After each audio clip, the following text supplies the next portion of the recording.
morning, or depending when you're watching this, good afternoon, good evening, or good night. My name's Ross, and as always told, out of voice for radio. So today we need to take a little bit of a look at these starter deck challenges over in Pokemon Pocket and how you should be beating them, because I've spoken to a bunch of friends and it turns out not everybody is doing these starter deck challenges, and you really should be, because firstly, there's a bunch of them. Every time there's a new set, they put a bunch of these up. Now, what you can do with these, if you want, is you can basically go through them over and over again. There are a bunch of different things you can do, a bunch of different challenges that you can undertake. And then as you do this, you can basically get a bunch of stuff. But it is diminishing returns after a while. Now, I would recommend going through and doing everything and getting every single one of these battle tasks and getting all of the rewards, which are mostly shop tickets, but still, there's a bunch of them. But just for your first time rewards, you get yourself 7 of the hourglasses. And a lot of these can be beaten pretty gosh darned easily. Oh yes. And that's what we're here to talk about today. I've got a deck which I love. I'm using it for all of these at the moment. All the new ones that came around from Shiny Revelry, and it's all built around Wugtrio. I mentioned this in a video the other day, but I didn't get a chance to really sit down and chat through Wugtrio with you, so that's what we're going to do today. And I do think that if you just want like a random deck just to run through and do all of these with, might I introduce Wugtrio? Great deck, big fan. Now, the reason why I love Wugtrio, partly we can play with new shiny Pokemon and that's lots of fun, but partly it's free energy, 150 damage. Now, it's not actually strictly 150 damage, it is 50 damage 3 times randomly on your opponent's board. If they've only got one Pokemon, then you only do 150 damage, that's good. Otherwise, it gets a little bit more awkward because you don't get to choose where the damage is assigned.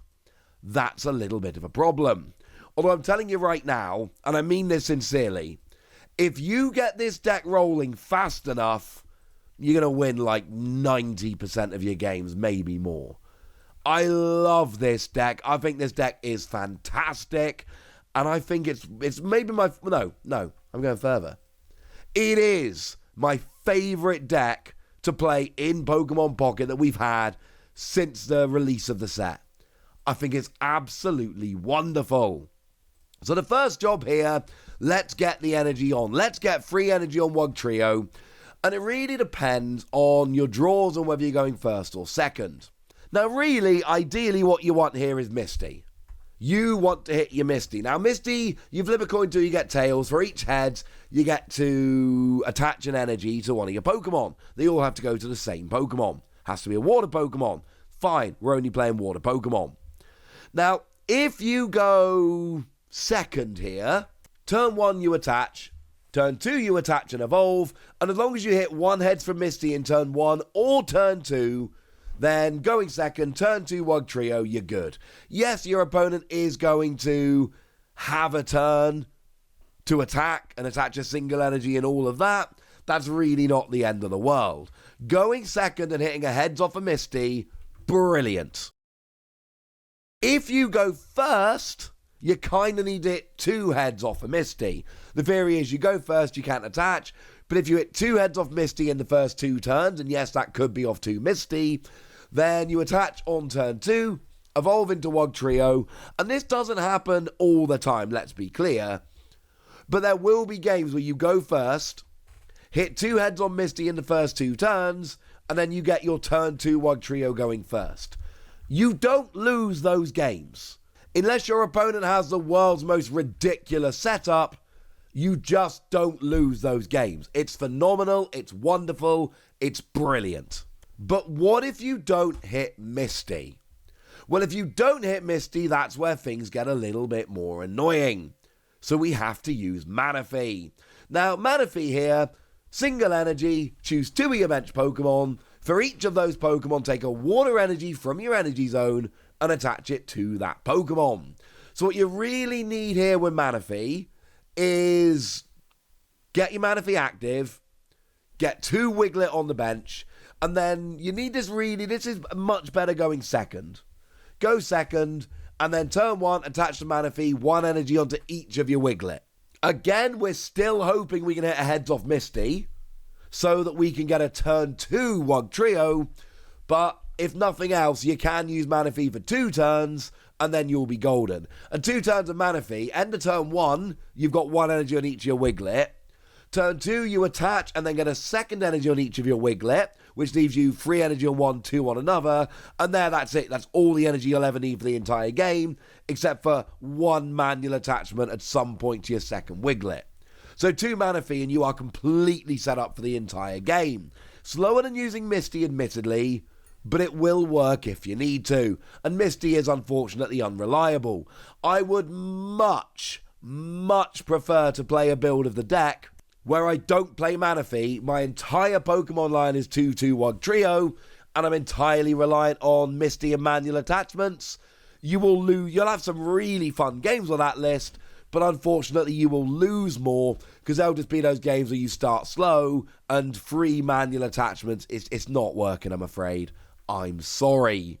Although if we ever get cards in the game like Random Receiver, for instance, and make it easier to go and find your supporter cards, I might just drop Manaphy and go for a full Misty build. That will be hilarious.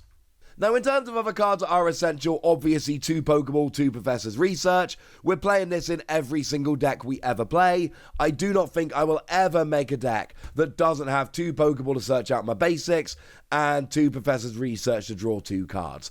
Unless they actually just print better versions of those cards, this is a 2 of every single day. Every deck, every day, let's do this. Now, I think if you're playing Manaphy, you have to play X-Speed as well, because if you go second and start Wiglet, then you can X-Speed the Wiglet out the active, get the Manaphy, attach an energy, and then start using Oceanic Gift. If you drop Manaphy and just go 2/2 Wugtrio, you can also drop X-Speed, you won't need it. But as I've said, that's a build where you're too reliant on Misty. I don't think it's a great idea. The other card, which is sneaky huge here, is Giant Cape.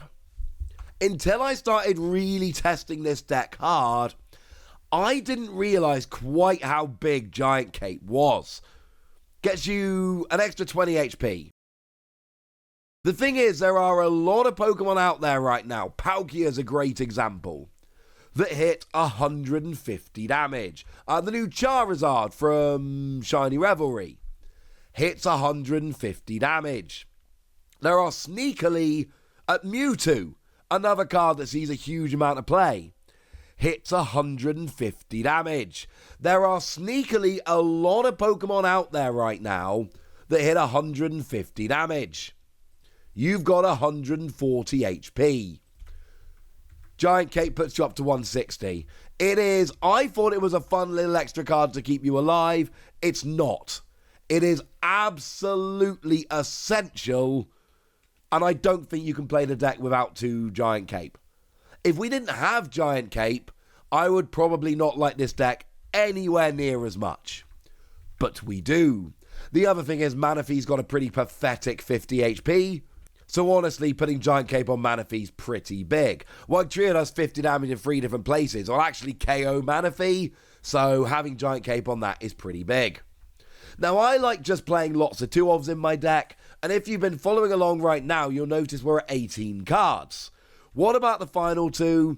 Well, I'm struggling a little bit. My first build of the deck, I played 2 Irida.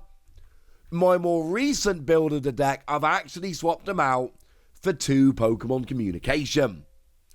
And I don't know which is the best way to go here.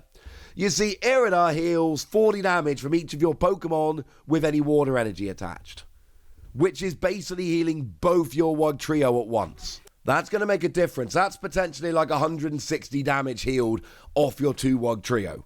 That's ridiculous. But then recently, I kind of prefer playing it with Pokemon Communication. I don't like losing the healing. That makes me very, very sad. But I do like the extra consistency. I've drawn 2 Manaphy, but I really want a Wiglet. Let's swap it. I haven't hit a Wugtrio, but I can maybe swap a Wiglet or a Manaphy in my hand for that Wugtrio. Without Pokemon Communication, I would be tempted to play one less Manaphy, because then obviously you've got less chance of starting with it, but also it's mostly the second one. You never really want to play a second one. It's really just a target for Pokemon Communication. The other card I should mention, by the way, here is Cyrus. Cyrus is amazing. Cyrus brings a damaged Pokemon up into the active, but the thing is, because you're doing damage randomly around the board, you will often have damaged Pokemon on your opponent's bench. And this isn't your usual use of Cyrus where you drag a Pokemon active to KO it. No. This is actually dragging something into the active, trying to get something there that isn't going to attack but can't retreat, and while they're stuck in the active, you're doing 150 randomly and 3 lots of 50 around the board. Sometimes you can use Cyrus to just trap something active while you win the entire game, and that's awesome. Here is the list with Irida. If you don't want this, take out the 2 Irida, put in 2 Pokemon Communication. You can cut Manaphy. If you cut Manaphy, you have to cut X-Speed as well, and then you open up spots for Pokemon Communication, maybe Sabrina or something else. Sabrina's kind of like Cyrus, but you don't get to choose what comes active. But the main thing here is Wugtrio is awesome. If you're not doing all the starter deck challenges, look, you go and do every level of it and go and get all your shop tickets, but just do each of them once because they take a couple of minutes to do. You get 7 hourglasses for each one you do for the first time, and I have found at least that Wugtrio will do most of them first time pretty consistently. There we go. That's what you need to know. And now it's over to you guys. Tell me what you think about this deck. Have you played it? What are you using for the starter deck challenges? Have you been forgetting to do them, and are you now spurned on to do them? Let me know in the comment section. Go nuts! Be nice. And then make sure you like this video, subscribe to this channel, follow me on Twitter at TheWasi. That's where we talk about Pokemon and a whole bunch of other card games. And please do consider checking out patreon.com/PTCG Radio, where you can support the channel, get some bonus podcasts and all kind of fun things. And get shoutouts on the channel like the lovely Jelena Renji, who's been a supporter of ours for a while now and is a very lovely person. So shout out to them for the support and the loveliness. But by far the most important thing as always, look after yourselves till next time, would ya? Thank you very much for watching. My name's Ross, and you've been watching PTCG Radio.